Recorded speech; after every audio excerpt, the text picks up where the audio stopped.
J'espère que vous allez bien et ce matin, nous bénissons la présence de Dieu au milieu de nous et nous sommes très reconnaissants de la grâce que le Seigneur nous fait de nous voir encore ce matin devant sa présence pour pouvoir nous instruire à ce qui concerne ses instructions et la révélation de sa parole. Nous vous saluons tous. Nous vous disons bonjour, shalom dans vos maisons, shalom dans vos vies. Et ce matin, nous sommes toujours dans notre série de ces grands thèmes. Quel est l'esprit qui te conduit? Et dans ces grands thèmes, nous sommes en train de voir, par rapport à ces grands thèmes, nous sommes en train de voir des éléments qui peuvent nous donner la preuve ou qui peuvent nous donner un signal d'alerte, d'alarme, si nous sommes encore dans le voie de Dieu ou nous sommes à côté. Et ce matin, nous ne serons pas longs. Et nous allons voir encore ensemble dans le livre des Galates, au chapitre 5. Je pense que nous allons clôturer sur ces sujets le dimanche prochain. Ce matin, nous ouvrons encore nos Bibles dans le livre des Galates, Galates chapitre 5, à partir du 16e verset. Je dis donc, marchez par l'esprit et vous n'accomplirez point les désirs de la chair. Car la chair a des désirs contraires à l'esprit et l'esprit en a des contraires à la chair. Ils sont opposés l'un à l'autre, afin que vous ne fassiez pas ce qui vous voudriez. Mais si vous êtes conduits par l'esprit, vous n'êtes pas sous la loi. Or, les œuvres de la chair sont évidentes, c'est-à-dire inconduite, impureté, débauche, idolâtrie, magie, hostilité, discorde, jalousie, fureur, rivalité, division, parti pris, envie, ivrognerie, orgie et choses semblables. Je vous préviens, comme je l'ai déjà fait, ceux qui se livrent à de telles pratiques n'hériteront pas du royaume de Dieu.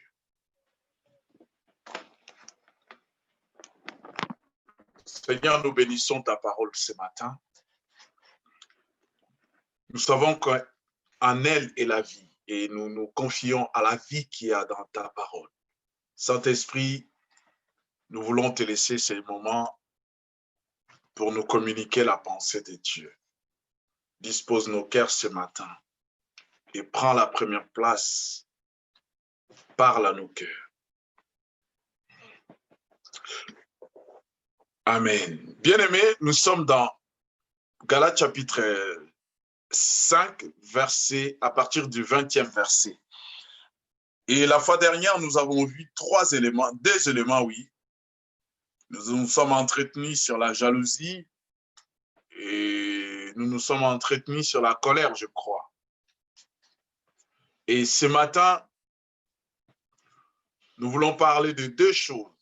Ces deux choses aussi nous préoccupent tellement. Nous voulons parler de trois choses. Nous voulons parler du conflit.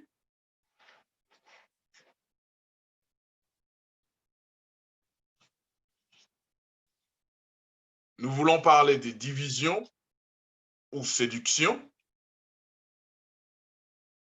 Nous voulons parler du parti pris ou des sectes, ça dépend des versions. J'ai la version King James et j'aime bien cette version parce que c'est la tradition littérale.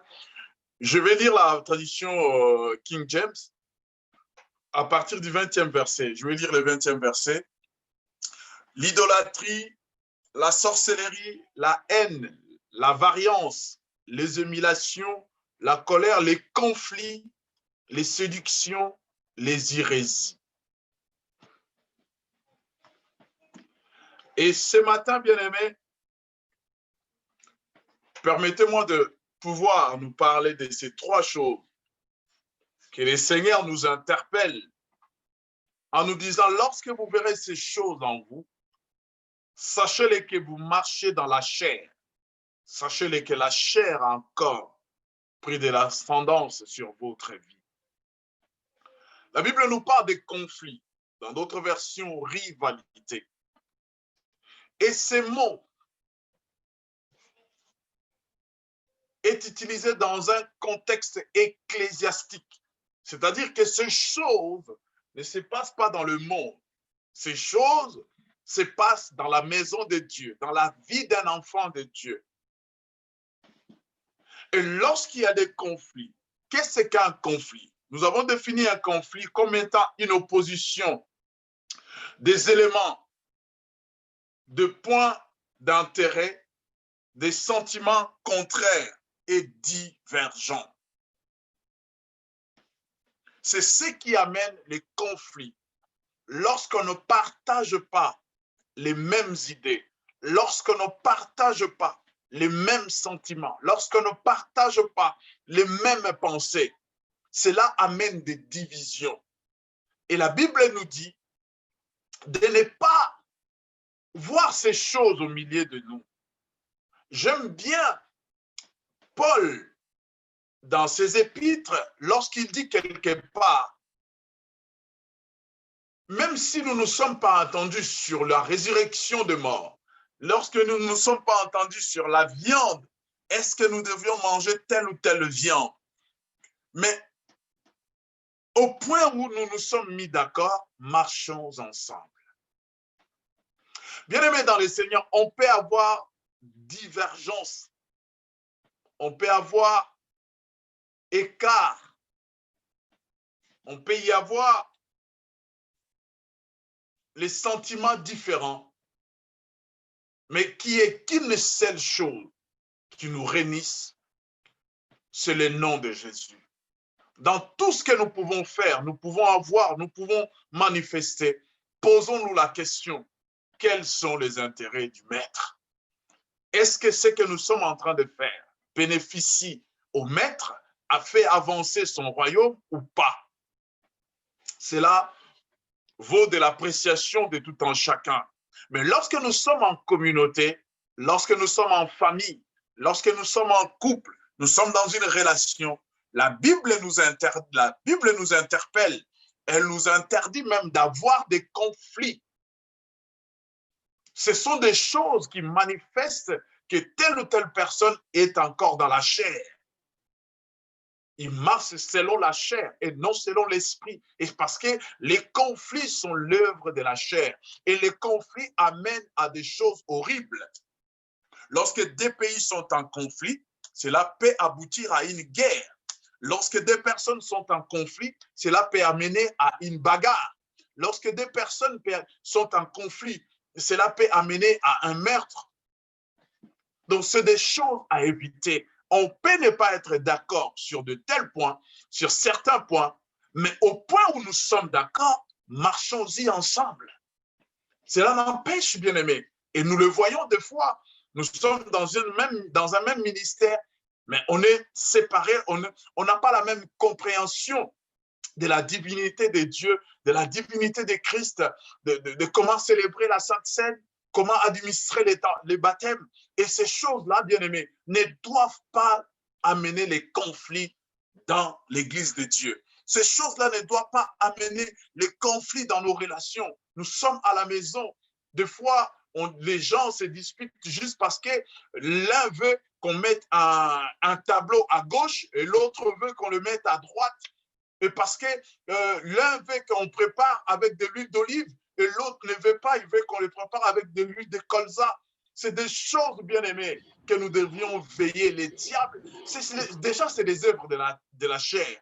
Donc, le maître de la chair, disons, le maître, le prince de ce monde, lui contrôle la chair. Et lorsque vous retrouvez dans de telles conditions, dites-vous que le diable est derrière. Et faites très attention attention. Lorsque vous voyez de telles choses, bien-aimés, ressaisissez-vous. S'il faut se repentir, repentez-vous, continuez la marche avec les seigneurs. Seulement, les seigneurs nous interpellent. Ils ne veulent pas de division. Je ne dis pas parce que non, je prépare à faire un coup à l'église et je vous prêche pour ne pas qu'il y ait des dissensions. Je ne parle pas dans ce sens-là, bien-aimés. Je parle dans le sens où les choses qui nous divisent alors que nous n'avons pas intérêt de nous diviser. Je parle de ces choses. Mais lorsque je me comporte n'importe comment, bien-aimé, ne mettez pas vos vies aussi en péril parce que votre salut en dépend. À ce moment-là, ah oui, si vous partez, même Dieu ne vous condamnera pas. Même Dieu ne vous tiendrait pas à rigueur. Ça, c'est autre chose. Et beaucoup aussi ont mal utilisé ce verset qui dit « N'abandonnez pas vos assemblées ». Oui, il y a des moments où, lorsque les choses ne vont pas bien, bien-aimé, laisse-moi souligner un peu ça, lorsque les choses ne vont pas bien, oui, nous avons intérêt à sauver, à préserver notre salut. Ça, c'est là, le Saint-Esprit ne viendra pas nous prendre pour nous ramener je ne sais où. C'est à nous de discerner, de voir que non, ici, ce que cet homme il fait, ce que cette femme elle fait, donc ça ne correspond pas à la parole, ça ne correspond pas à la révélation de la parole. Donc je dois prendre mes dispositions. Oui, ça c'est autre chose, ça c'est sur le plan doctrinal, ça c'est sur le plan parole de Dieu, mais sur le plan comportemental, sur le plan préférentiel, bien aimés, faisons très attention, car le diable est derrière ces choses pour nous séparer dans des banalités, dans des choses qui ne vaut même pas la peine qu'on en discute. Il vient, il essaie un peu de nous éloigner de l'essentiel. Donc voilà un peu pour le premier point. Nous entamons le deuxième point. Je parle de la séduction. La séduction. Et la séduction, nous avons, je dirais, la séduction est comme un appât. La séduction, dans d'autres termes, est un envoûtement. La séduction, je l'ai définie comme une sorte d'appât, d'envoûtement que manifeste quelqu'un dans le but d'attirer l'attention de quelqu'un. C'est-à-dire subjuguer quelqu'un, le prendre en otage.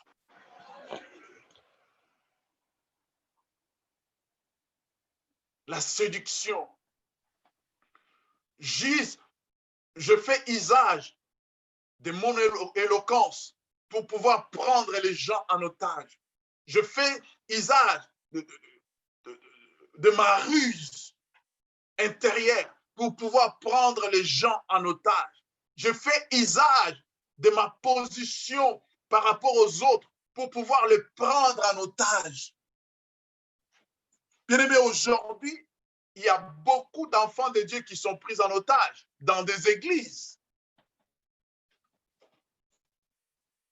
où ils ne voient plus rien de l'esprit, mais c'est parce que l'homme parle bien, parce que l'homme est très beau, parce que la femme, elle est trop belle, elle s'habille bien, il s'habille bien, il sait rester avec les gens, il sait mettre les gens à l'aise.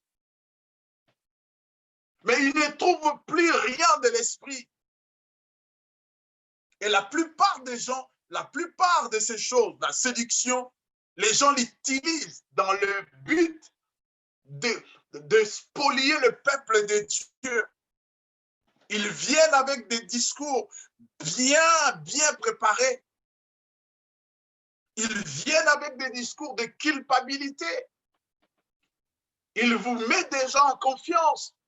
Après, ils commencent à vous culpabiliser et vous attirer comme un appât. Et lorsque vous mordez à l'hameçon, c'est bon. Vous êtes resté. Et ces choses, bien-aimées, je l'ai dit pour l'Église, je l'ai dit aussi individuellement. Regarde ton entourage. Quelle est la façon dont tu te prépares? Quelle est la façon dont tu conçois tes relations? Lorsque tu veux t'approcher de quelqu'un, tu ne lui jettes pas un appât, tu ne l'envoûtes pas, Tu ne cherches pas à envoûter quelqu'un, à l'avoir sous ton pouvoir, à l'avoir sous ton contrôle. Vous savez, bien aimé, il y a des amis comme ça. Lorsque vous êtes avec lui, c'est lui qui dirige, c'est lui qui contrôle. Même dans une discussion, même dans un partage, c'est lui qui a 90% de temps de parole. Il vous dicte dans tout et pour tout. Et les jours où vous vous révoltez, c'est la séparation. Faisons très attention, bien-aimés. Une relation, c'est une relation. Et une relation est basée sur la confiance. Une relation est basée sur l'amitié. Une relation est basée sur les sentiments qu'on a l'un à l'égard de l'autre. Mais je ne veux pas te prendre en otage dans mon cœur par ma façon de faire des choses. Parce que j'étais hébergé chez moi et maintenant, je prends l'ascendant sur toi. Tout ce que tu veux faire, tu dois passer par moi. Tout ce que tu dois manger, tu dois passer par moi. Tout ce qui se passe dans ta vie, tu dois me le dire. Non, bien-aimé, ça c'est de la séduction et c'est de l'envoûtement. Tu veux avoir quelqu'un sous ton contrôle. C'est très mauvais. C'est très dangereux. Même pour toi individuellement, même pour l'homme de Dieu, tu veux être le centre de tout. Tout ce qui se passe dans le foyer de tes fidèles, tout ce qui se passe dans le foyer de l'Église, tu veux être au courant. C'est de l'envoûtement, c'est de la séduction. Toi, occupe-toi de ce que Dieu te dit de faire. Laisse les couples, laisse les gens évoluer. S'ils ont un problème, le Seigneur les orientera vers toi. Mais toi, ne cherche pas à être le centre névralgique de l'Église, de tout. Tu veux tout connaître.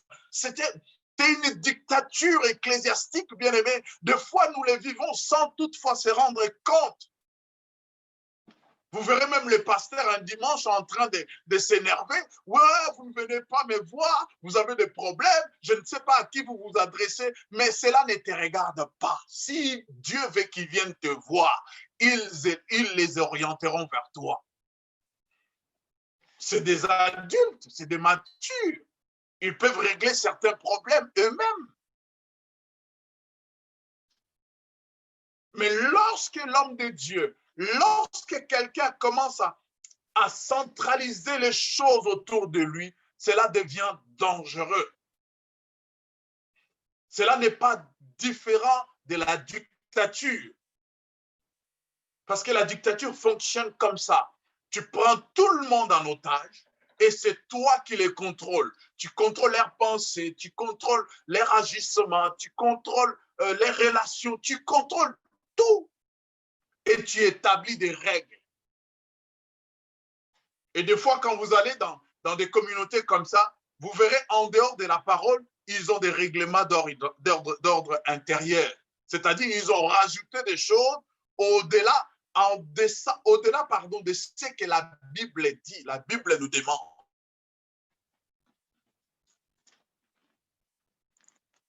La séduction est utilisée comme un appât. Et c'est dans quel but? C'est dans quel but? C'est dans le but de maintenir les gens sous l'emprise, sous contrôle. Et cela est très mauvais. Même pour nous qui sommes parents, nous ne devrions pas maintenir, nous ne devrions pas prendre nos enfants comme nos sujets. C'est nos enfants, nous devrons leur manifester l'amour. Nous devrions les surveiller, mais nous ne devrions pas entrer dans leur vie afin de les contrôler mot à mot. Qu'est-ce qu'ils font sur les chemins de l'école? Qu'est-ce qu'ils...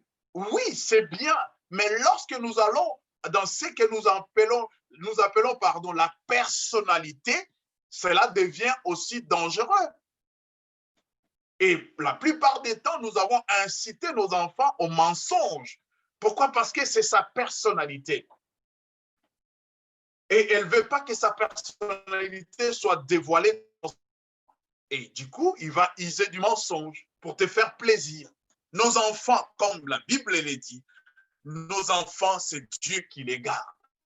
Nos femmes, nos maris, c'est Dieu qui les garde.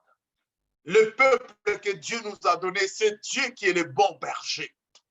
C'est lui le grand berger de la bergerie. C'est lui le grand berger des brebis. Celui qui entend et comprend l'écho de la voix de ses brebis. Celui qui, ses brebis, comprend et entend le code de sa voix. Nous, qu'est-ce que nous devrions faire? Nous devrions chercher la simplicité, la soumission à Dieu, l'obéissance à Dieu. Et lorsque nous marchons derrière Dieu, lorsque nous marchons, nous manifestons les œuvres de l'Esprit, dites-vous que Dieu prend soin de nous. Dieu nous prévient, Dieu nous garde, Dieu protège et Dieu nous bénit. Et faisons très attention, bien-aimés, dans ces choses. Lorsque nous voyons ces choses à l'église, dans un groupe, dans un département, dans une commission, c'est très, très dangereux. Je l'ai vu dans certaines églises où je suis passé. Je vis comment surtout les dirigeants de la chorale, comment ils cherchent à avoir l'emprise sur tous les choristes. Mais c'est très dangereux.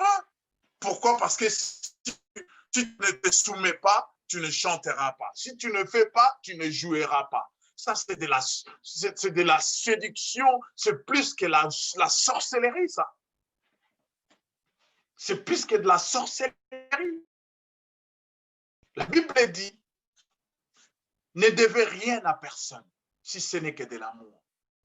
Mais si toi, tu commences à chercher que moi, je te dois tout, là, il y a un problème. Si je dois te dire toute ma vie, là, il y a un problème.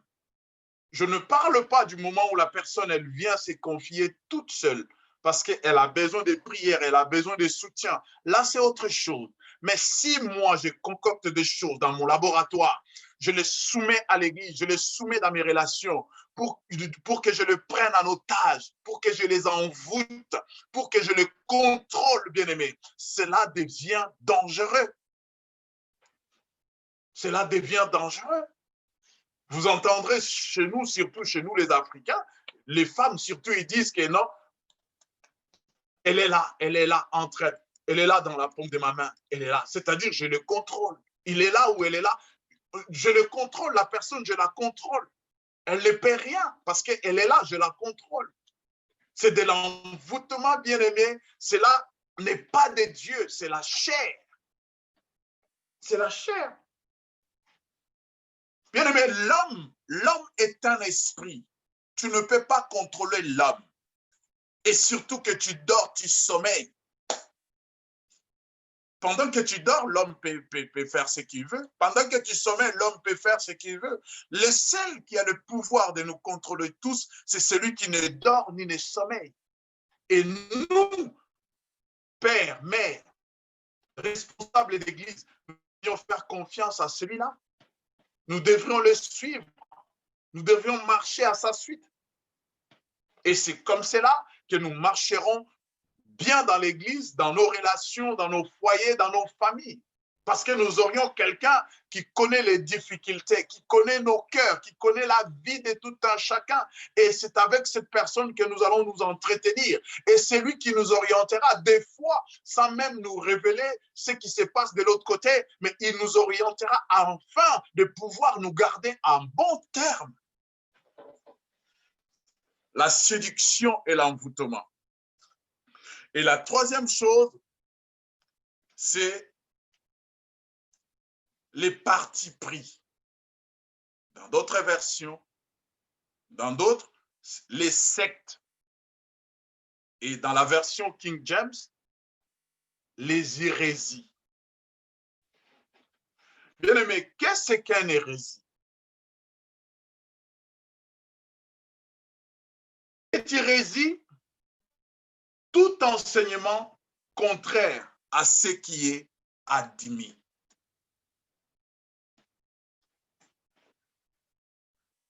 Et hérésie est tout enseignement ou toute doctrine, une doctrine, est l'ensemble des principes d'opinion liés à un penseur, liés à une religion, liés à un penseur, disons. Et hérésie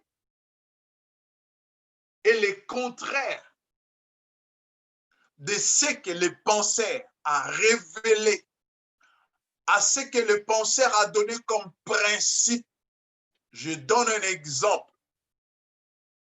Le penseur, il dit, l'homme quittera son père et sa mère et s'attachera à sa femme. Ça, c'est le principe. Ça, c'est le dogme. Et l'hérésie, c'est lorsque nous prenons ces mêmes versets. Nous disons, l'homme quittera son père et sa mère et s'attachera à ses femmes. C'est-à-dire, la polygamie est permise. Alors que lorsque nous lisons dans la parole de Dieu, nous ne voyons aucune part dans aucun verset de la Bible, si ce n'est à ce que moi j'ai lu et à ce que j'ai entendu, à ce que je crois, il n'y a aucun verset de la Bible qui permet la polygamie. Car cela ne tienne. L'homme est libre. L'homme, c'est une entité à part entière. L'homme, il a sa volonté. Lorsque la Bible nous dit, tu n'envieras pas, mais dites-nous, il nous arrive de temps en temps d'envier. Cela ne veut pas dire que la Bible nous a permis à ce moment-là d'envier. Mais non, mais comme je suis humain, je suis encore dans la chair, cela peut m'arriver d'envier. Mais alors que la Bible m'interdit de les faire. Et comme quand je les fais, je n'ouvre pas une brèche pour dire qu'à ce moment-là, la Bible m'avait permis. Non. La Bible est catégorique. L'homme quittera son père et sa mère et s'attachera à sa femme. Ce n'est pas au pluriel. Mais lorsqu'on nous dit que Jacob, on nous parle de Jacob, oui, vous avez raison, Jacob, c'est comme toi et moi. Lorsque tu voles, lorsque tu insultes, est-ce que Dieu te l'a permis? Non, mais tu l'as fait. Jacob a pris ce qu'il a pris, mais ce n'est pas ce qui est écrit. Et Dieu n'est pas venu pour agréer, pour dire à Jacob, oui, Jacob, c'est bien, tu as bien fait, j'agrée cela, j'accepte cela. De temps en temps, il faut faire un tour, de temps en temps, il faut en avoir deux, de temps en temps, il faut aller essayer ailleurs. Dieu n'a pas dit ça nulle part. Si vous avez ces versets, amenez-les nous. Amenez-les nous. Et beaucoup, ils prêchent ces hérésies pour couvrir leur forfait. Et de telles personnes, vous avez besoin juste de vous repentir et de voir que vous étiez dans l'erreur. Et la plupart de ces relations comme ça nous apportent de mauvaises conséquences, des conséquences néfastes. Et lorsque vous lisez même l'histoire de Jacob, elle est riche en rebondissements à cause de cela.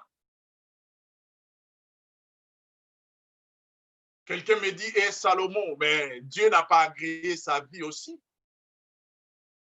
Et lui-même, quelle est la réponse qu'il a donnée à sa vie? Lorsqu'il a fait toutes ses conquêtes, tout ce qu'il a fait, qu'est-ce qu'il a donné comme résultat à la fin de sa vie?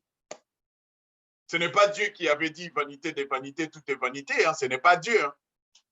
Ce n'est pas Dieu, c'est Salomon. C'est pour dire qu'il a fait tout en étant homme de Dieu. Il l'a fait, mais Dieu n'était pas d'accord avec lui. Dieu n'avait pas agréé ce qu'il avait fait. Et est hérésie, et tous ceux qui veulent nous faire avaler ce qui n'est pas la pensée de Dieu, ce qui n'est pas la parole de Dieu, ce qui n'est pas la doctrine. Nulle part dans ma Bible, il est écrit, quand vous jeûnerez, quand vous abstiendrez de la nourriture, vous aurez telle ou telle chose. Nulle part.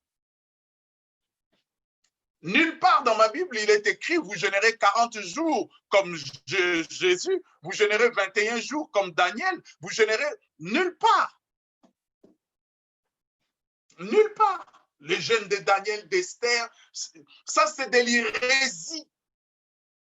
Je l'ai dit fermement, Cela n'est pas la parole, c'est de l'hérésie. La Bible nous dit que nous sommes sauvés par la grâce. Et dans la soteriologie, dans les saluts, il y a tout. Dieu nous a tout donné dans les saluts, gratuitement. Ce n'est pas par les œuvres, sinon l'homme va s'enorgueillir. L'homme peut croire qu'il est capable de tout. L'homme peut croire qu'il peut aider Dieu. Dieu nous donne tout gracieusement. Lorsque je jeûne, je ne jeûne pas pour avoir la faveur de Dieu. Lorsque je jeûne, je ne jeûne pas pour attirer la faveur de Dieu. Je ne jeûne pas pour avoir quelque chose. Jésus a dit, lorsque vous jeûnerez, Dieu vous donnera toutes choses à mon nom. Ce n'est pas écrit, c'est de l'hérésie. Tout ce que vous demanderez en mon nom en priant, tout. Et des fois, nous ne recevons pas parce que nous demandons mal. Et des fois, nous prions, nous demandons des choses parce que nous ignorons la volonté de Dieu. Et c'est ça, c'est là, je vais conclure par là le dimanche prochain. Il y a beaucoup de choses, bien-aimés, auxquelles nous demandons au Seigneur parce que nous ne savons pas d'abord demander la volonté de Dieu. Lorsque les disciples sont venus voir Jésus, Maître, apprends-nous à prier. Montre-nous comment prier. Quand on dit comment, c'est-à-dire donne-nous un modèle, donne-nous une marche à suivre. Comment nous devrions prier? Et Jésus leur donne le modèle à suivre. Il dit, quand vous priez, dites que notre Père qui est aux cieux, que ton nom soit sanctifié, que ton règne vienne. Ça, c'est la part de Dieu. Que ta volonté soit faite sur la terre comme au ciel. Ça, c'est la part de Dieu. Si la volonté de Dieu commence au ciel pour se manifester sur la terre, mais toi, toutes les fois où tu vas, l'Église, ce qui m'étonne, l'Église décrète des jeûnes pour tout le monde, sans exception. Même ceux qui ont des problèmes, même ceux qui n'en ont pas. Tout le monde, comme des moutons, nous suivons, nous jeûnons. Sans connaître la volonté de Dieu.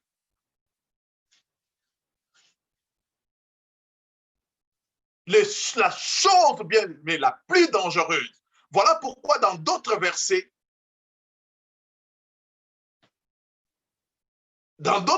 bien-aimés, ils ont écrit les sectes. Les traducteurs l'ont écrit les sectes. Dans le français courant, les sectes. Beaucoup nous sommes dans les sectes, bien-aimés, sans pour autant que nous puissions nous en rendre compte. Mais nous sommes à fond dans les sectes.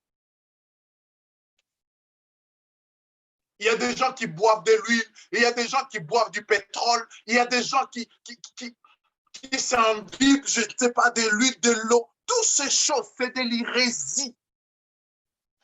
Ce n'est pas biblique. Sinon, Jésus ne serait pas venu souffrir la croix. Il nous aurait orienté, nous demandé. Mais bien aimé, à l'époque de l'Ancien Testament, Jésus n'était pas venu. Les gens allaient acheter des animaux pour sacrifier pour leurs péchés.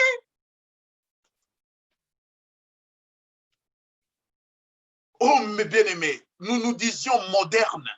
Mais qu'est-ce que la modernité nous amène dans des choses basses et ridicules?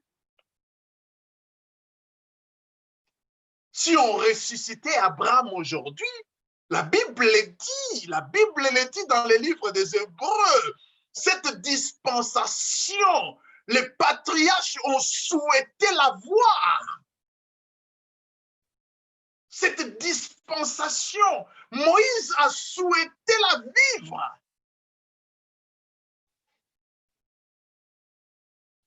Il y a des gens, au moment où nous parlons, ils ont des enveloppes dans leur poche parce qu'on leur a dit de s'aimer et le Seigneur va agir. Quel est ce Dieu-là? C'est de l'hérésie. Dieu ne nous donne pas des choses parce que nous lui avons donné quelque chose. Jésus a été donné en sacrifice avant que tes ancêtres, arrière, je ne sais combien de générations ne puissent venir au monde. Jésus s'est offert. Comment voulez-vous payer quelque chose qu'on vous a offert? Dites-moi un peu, expliquez-moi. Je n'arrive pas à discerner. Comment voulez-vous payer quelque chose qu'on vous a offert? Parce que vous avez beaucoup d'argent? Ou parce que vous croyez que vous êtes plus généreux que la personne qui vous a donné la chose? Dieu a tant aimé le monde, il l'a donné. Dieu n'a rien à me réclamer. Il n'a rien à me réclamer parce que lui-même, il a donné. Je ne lui ai même pas demandé. Il l'a donné et quand il a donné, il n'a pas demandé mon avis. Je n'ai qu'à prendre ce que Dieu a donné. Faites attention, bien-aimés. C'est ce qui gangrène beaucoup d'enfants de Dieu. Beaucoup d'églises sont gangrénées par des hérésies.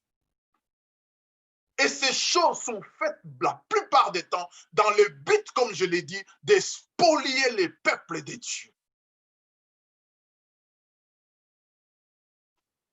Si nous donnons l'argent, bien-aimés, surtout nous qui sommes ici, parce que nous avons des locaux à payer, c'est normal. Si j'apporte mon offrande parce que nous avons des locaux à payer, je ne suis pas contre. Mais si cela devient une contrainte, bien aimé, c'est de l'hérésie. Je l'ai toujours dit ici à Philadelphie que je pense que la loi de la libéralité est plus grande que la loi de la dîme.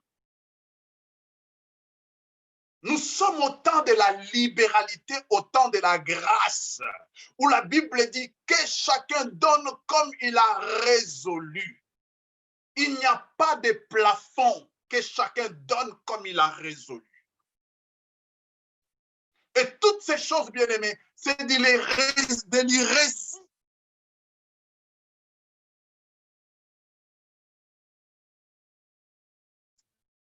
L'Église, nous avons aujourd'hui envoyé les jeunes gens aux avortements. Pourquoi? Parce que nous leur avons dit la condition sine qua non pour que l'Église prie pour un mariage, il faut que l'homme et la femme viennent à l'Église innocents. Et nos jeunes hommes, lorsqu'ils ont déjà commis les forfaits, ils vont aller voir des gynécos. Ils vont dans les centres d'avortement pour avorter.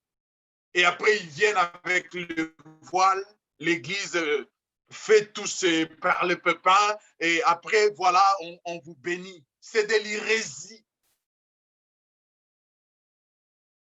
C'est de l'hérésie.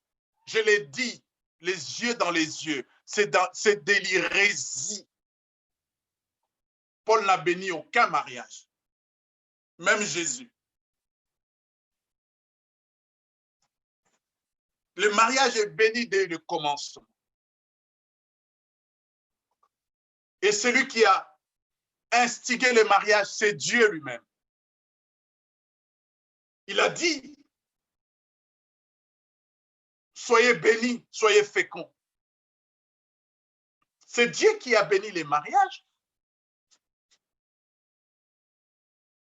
C'est Dieu qui a béni les mariages. Et cette pratique est venue à l'Église vers les 4e et 5e siècles par l'Église catholique. Le plus important, bien-aimé, c'est que la Bible nous demande, c'est que la famille de la femme reconnaisse la famille de l'homme et que la famille de la femme, le père ou la mère ou la personne légale, donne la main de la femme à l'homme pour qu'ils aillent vivre ensemble. Même lorsque nous lisons le principe de la dot, quand Eliezer est parti pour prendre une femme à Isaac, on n'a pas demandé, ce n'est pas la famille de Rachel qui a demandé une liste, c'est Eliezer de Damas, Eliezer qui a donné. C'est Eliezer qui a donné. Et aujourd'hui, nous avons changé des choses. C'est de l'hérésie. Nous avons fait des baptêmes. La condition sine qua non pour être sauvé, c'est de l'hérésie. Il y en a qui sont morts et il y en a qui mourront sans passer par les eaux des baptêmes, mais ils rentreront dans la félicité avec Dieu. Le baptême, c'est juste une identification. Je ne suis pas contre. Par contre, si vous avez le temps, faites-vous baptiser si vous n'êtes pas encore baptisé. Mais il y a des gens qui se retrouvent dans des situations où il n'y a pas des eaux, on ne peut rien faire. Quelqu'un qui reçoit Christ aujourd'hui, en sortant de l'église, il fait un accident, il meurt. Vous me direz qu'il ira en enfer parce qu'il n'est pas passé par les eaux des baptêmes? Non, la condition sine qua non à tous ceux qui l'ont reçu, à tous ceux qui croient en son nom, il a donné. La condition sine qua non, c'est de croire et de le recevoir comme Seigneur et Sauveur. C'est de l'hérésie. Il y en a plein dans nos églises. Voilà pourquoi je dis à nous, enfants de Dieu, tout ce qui ne révèle pas, tout ce qui n'émane pas de la parole de Dieu, même si tu n'as pas lu toute la Bible, mais le Saint-Esprit en toi t'interpellera pour te dire comme quoi cela n'est pas de Dieu. Une fois, j'étais choqué, il y avait un jeune homme qui était... un jeune homme, on l'appelait prophète, il est sorti comme ça au pays et tout, et je voyais même les journalistes, même les gens d'ici appelaient cet homme. Les gens d'ici qui sont dans nos églises, ils parlent en langue, baptisés, parlent en langue. Ils appelaient cet homme parce que cet homme, il faisait sortir des trucs dans le ventre des gens. On l'appelait prophète. Et tout le monde, comme même au moment où je parle, il y a des gens qui ont l'air prophètes attitrés. Ils sont en Occident, ils sont ailleurs, mais ils ont l'air prophètes attitrés au pays. Lorsqu'ils ont un problème, qu'il pleuve, qu'il neige, la nuit ou les jours, la première des choses, c'est le numéro de la personne. Et prophète Olobi Nino, prophète Léon Alali Bientin. Ah! Bien-aimé. Après toutes ces années que tu as fait dans les choses de Dieu, tu appelles quelqu'un pour lui dire qu'aujourd'hui, je n'ai pas bien dormi. Qu'est-ce que tu dis? Voilà pourquoi tu ne grandis pas dans les choses de Dieu. Voilà pourquoi tu n'évolues pas dans les choses de Dieu. Tu es un nain spirituel. Tu es mal nourri. Tu es un cochacorien, si ça se dit. Pourquoi? Parce que nous sommes laissés par la séduction. Et la séduction nous a amenés à gober tout ce qu'on nous dit, même si cela ne vient pas de Dieu. Tellement que nous sommes fanatiques de l'homme de Dieu, tellement que nous sommes fanatiques de la personne en face de nous, et le fanatisme rend aveugle. Nous ne voyons plus les défauts de la personne. On ne se dit même pas que, bon, c'est un humain, il peut se tromper, c'est un humain, il peut faire. Non, on le voit tout puissant. Des fois, on les paye, on les appelle les Yémei. Lui-même, ce n'est plus Dieu, c'est lui-même, Yémei, lui-même. Donc, faisons très attention, bien-aimés. Et c'est là, même pas seulement au niveau de l'Église, même au niveau de nos foyers, au niveau de nos familles. Ne cherchez pas. Lorsque les gens te donnent trop de responsabilités, essaie de te dégager sagement, confiance et responsabilité à Dieu. Seul Dieu connaît les cœurs. Seul Dieu peut conduire un peuple à réellement et à un endroit sûr. Nous sommes limités. Il y a plein de sujets, il y a plein de choses. Aujourd'hui, il suffit d'aller sur Internet, bien-aimé. Vous verrez, il y a plein d'hérésies, plein de sectes. Plein de sectes. Et les salles sont bondées. La Bible dit, ils auront la démangeaison d'écouter la vérité. Ils auront la démangeaison de la bonne doctrine. Ils se donneront docteur sur docteur pour écouter des affabulations, pour écouter des hérésies, pour écouter des mensonges. Mais toi, enfant de Dieu, prie. Fais comme David. David avait fait un vœu avec ses yeux. Mes yeux, depuis que je suis tombé, c'est bon, ça s'arrête là. Mais maintenant, tu ne regarderas plus n'importe quoi. Et mes oreilles, maintenant, tu n'entendras plus n'importe quoi. Voilà les sujets auxquels tu dois gêner. Tu ne dois pas gêner pour toute l'Église. Non, c'est des bêtises. Dans l'Église, les problèmes des uns ne sont pas forcément les problèmes des autres.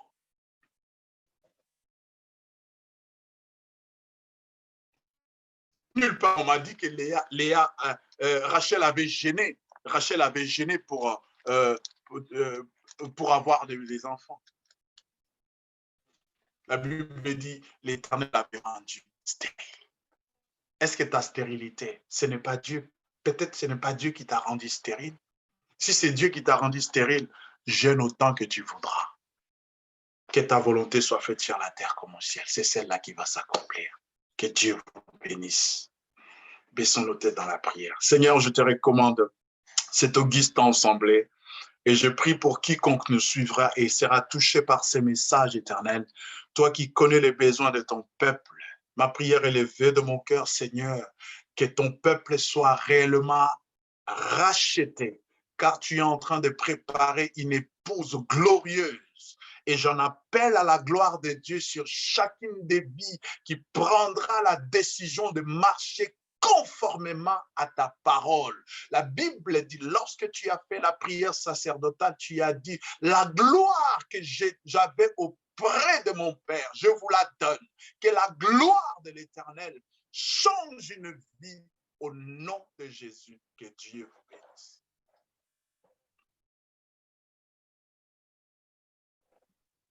Amen. Amen.